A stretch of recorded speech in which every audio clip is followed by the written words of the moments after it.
एक गांव में एक बच्चा नामक किसान रहता था। वह बच्चा बहुत ही संयमित और स्वच्छता प्रेमी था। उसे स्वच्छता के बारे में बहुत महत्वपूर्ण बातें सिखाई गई थीं। एक दिन उसने अपने गांव के बाहर एक खेत में घूमने का निश्चय किया। वह बच्चा उन दिनों बारिश के बाद के सफाई अभियान के बारे में सुना था। उसे लगा कि इस अवसर पर वह अपना योगदान दे सकता है।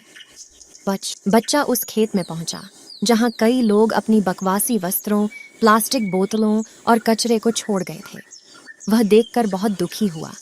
उसने तुरंत एक झाड़ू लिए और खेत में सब कचरे को साफ करने लगा। कुछ लोग उसे देखकर हंसते थे और कुछ उसे ताने मारते थे।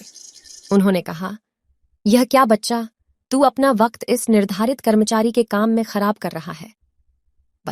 बच्चा निर्धारित रहा और कहा, दादाजी ने मुझे सदैव स्वच्छता की महत्वता सिखाई है।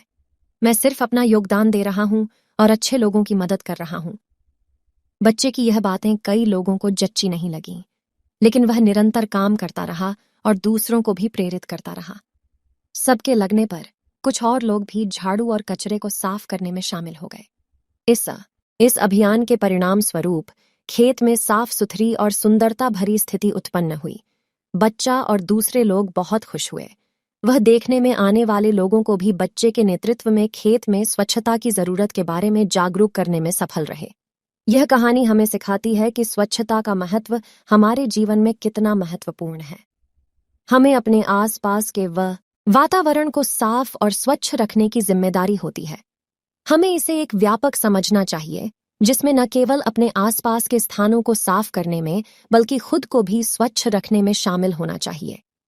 स्वच्छता की महत्ता को समझते हुए हम समाज के अन्य लोगों को भी प्रेरित करें और उन्हें स्वच्छता की ओर आकर्षित करें। इस प्रकार हम सभी मिलकर एक स्वच्छ और हरित धरती का निर्माण कर सकते हैं।